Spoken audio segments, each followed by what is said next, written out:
오늘은 고유한 통일연구원장 스튜디오에 모셨습니다. 앞서서 전해드린 대로 미국 대통령 선거가 치열하게 지금 개표가 진행 중입니다. 어느 후보도 아직 확정을 받지 못한 상태인데 역시 우리가 주목하는 것은 이 미 대통령 선거 결과 향후 한반도 정세에 어떤 영향을 미칠까 하는 점이 아닌가 싶습니다. 원장님과 함께 얘기 나눠보도록 하겠습니다. 고유한 원장님 나와 계시네요. 네. 고맙습니다. 네, 안녕하십니까? 예, 지금 뭐 초유의 사태인데요. 워낙 네. 치열한 이제 이 대선이 치러지고 있잖아요. 네. 뭐 조 바이든 후보가 조금 이제 승기를 잡아가는 것 같긴 합니다만 이 선거 결과 좀 어떻게 보고 계세요? 네, 뭐 초기에는 대체로 분석가들이나 여론조사 결과라든가 이런 데서 바이든의 압승을 예측했었죠. 그렇죠. 그런데 이제 막상 초기 이 개표 과정이나 이런 데서는 트럼프 대통령이 또 앞서는 것처럼 네. 이렇게 이제 나왔고요. 그러면서 또 시간이 지나면서는 다시 이제 바이든 후보가 우세한 것처럼 이제 나타나고 있는데요. 아마 그것은 미국의 독특한 그 선거 제도나 방식에서 오는 것인 것 같습니다. 그러니까 우편 투표를 그 사전에 했는데 그 민주당 성향의 그 유권자가 다수 그 우편 투표를 했고 또 개표라는 부분에서도 우편 투표 내용을 그 후에 개표하는 과정에서 표심이 이제 고루 반영된 초기 결과가 아니라 그 어디부터 어떻게 그 개표를 하느냐에 따라서 예. 그 후보의 그 지지 성향이 엇갈리는 그런 것인 것 같은데요. 근데 지금 현재 남은 것들은 대체로 그 우편 투표를 개표하고 있는 과정이 있기 때문에 우편 투표는 사전에 이제 그 지지 정당을 어느 정도 그 표시하는 데가 있는가 봅니다. 그러니까 성향이 좀 분석이 되더라고요. 네네. 민주당 성향, 공화당 성향. 예. 그래서 대체로 지금은 민주당 성향이 강한 그 우편 투표가 남아 있기 때문에 네. 바이든이 당선될 가능성이 높은 쪽으로 그렇게 이제 흐름이 흘러가고 있는 것 같습니다. 우편 투표 제도는 이제 미 대통령 선거에서는 계속 있어 왔던 건데 네. 이번에 이제 이 코로나19 상황을 맞으면서 조금 더 이제 이 큰 변수로 자리 잡게 된 건데요. 이제. 예. 그러니까 미국이 그 50개 주로 이루어진 연방 국가이고 예.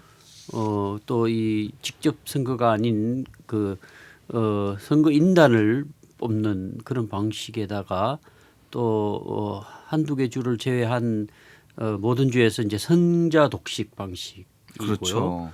그래서 이제 그 538 선거인단 중에 270을 이제 선거인단 수를 해야 예. 이제 당선이 되는데 거기에 이제 그 주별로 숫자들이 있기 때문에 조합해서 최종적으로 이제 결과가 나오게 되는데 아직도 변수가 남아 있다고 하죠.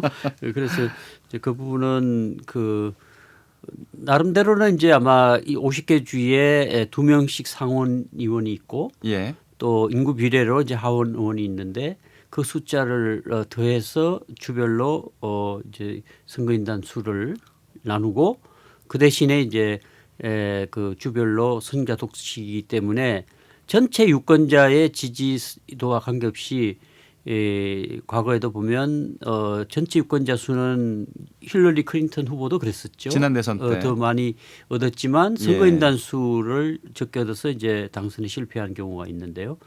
그런 것처럼 미국식 선거제도가 좀 독특하고 또 주별로도 사전 투표의 그 시한이 서로 다르서 아마 최종적으로 완벽하게 정리되기까지는 꽤 시간이 걸리는 것으로 그렇게 알려지고 있습니다. 이 4년마다 이 미 대선을 지켜보지만요, 참 그때마다 참 이 선거제도가 참 특이하다 이런 생각을 많이 갖고요.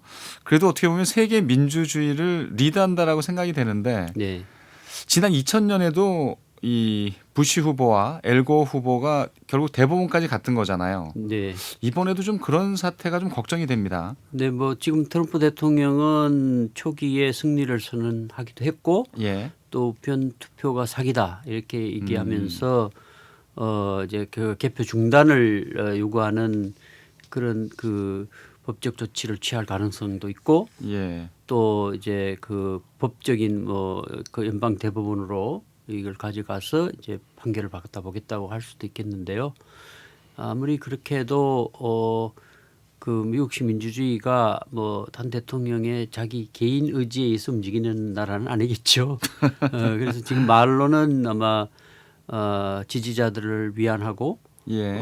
또 아직 그 심리적으로 정리할 기간이 필요하기 때문에 아마 결과에 대해서는 승복할 수밖에 없을 거예요. 트럼프 대통령도 결국은 승복하게 될 네, 것이다. 그거는 예. 뭐 어느 정도 이제 최종 판세가 나타나면 아주 박빙이고 또 그 지난번 그 조지 W 부시하고 엘고 때처럼 아주 그 개표 숫자도 박빙이었고 재검표를 하면 뒤집어질 수도 있다는 정도의 어떤 결과라면 네. 법적인 방향으로 이렇게 가서 할 수 있지만 이미 이제 그 판세가 완전히 이제 기울었다고 보면 승복할 예. 수밖에 없을 겁니다. 이 트럼프 대통령의 또 스타일상 꼭 승복을 할지 사실은 좀 의구심이 되긴 하는데 이 대법원으로 가게 되면 물론 뭐 연방 대법관들이 판단을 하겠습니다만 지난번 2000년의 사례에서도 보면 역시 어떤 그 이 미국의 통합, 미래 뭐 이런 점에 연방 대법관들이 좀 힘을 실는 것 같더라고요. 그게 투표 결과는 대법관의 주관적 판단으로 결정할 문제는 아니죠. 그렇죠. 객관적인 데이터가 예. 나올 수밖에 없고 그렇기 때문에 시간의 문제일 수는 있을 거예요. 승복을 안 해서 최종적으로 객관적으로 이 정리될 때까지는 시간이 필요할지 모르지만 이게 이제 뒤집어진 결과를 다시 뒤집으려고 하는 그 불복 이것은 뭐 미국 아무리 뭐 트럼프 대통령이라 하더라도 네. 있을 수가 없는 거죠. 1% 미만의 아주 뭐 이 초접전주가 있기 때문에 그런 데는 또 재검표할 가능성도 있겠네요. 네, 그런 부분에서 우리처럼 우리는 전자 이 개표가 가능한 정도로 이 단순화돼 있지만 예. 우편 투표가 한 1억 명 가까이 했다 그러고 또 거기에 이제 수기로 표시하고 또 앞에 내용과 뒤에 내용 확인 절차라든가 뭐 아주 상세한 그런 절차를 거치는 과정에서 일부 오류가 나타날 수는 있겠죠. 네. 그래서 뭐 오류를 바로잡고 그런 부분이 있을 수 있지만 객관적으로 드러난 사실에 대해서 억지를 쓸 수는 없겠죠. 네. 이제 우리 정부도 그렇고요. 뭐 국민 여러분도 그렇고 이 미 대선에 좀 관심을 많이 갖는 건 역시 대선 결과에 따라서 미국의 어떤 정책이 어떻게 변화할 것이냐 뭐 이런 게 아닌가 싶습니다. 특히 이 한반도 정책에 대한 관심이 이제 큰데 이 바이든 후보가 이 대통령에 당선될 경우에 어떤 한반도 정책은 좀 어떻게 될까요? 과거의 민주당 정부라면 그 큰 틀에서 외교 정책에 동맹을 중시하고 예. 또 다자주의 뭐 그런 것을 통해서 한반도 정책을 할 때도 육자회담이라든가 뭐 중국을 같이 이렇게 가는 방식으로 이 해결하는 그런 방식이었다고 한다면 트럼프 정부는 그 남북미 3자 톱다운 방식이라고 해서 예.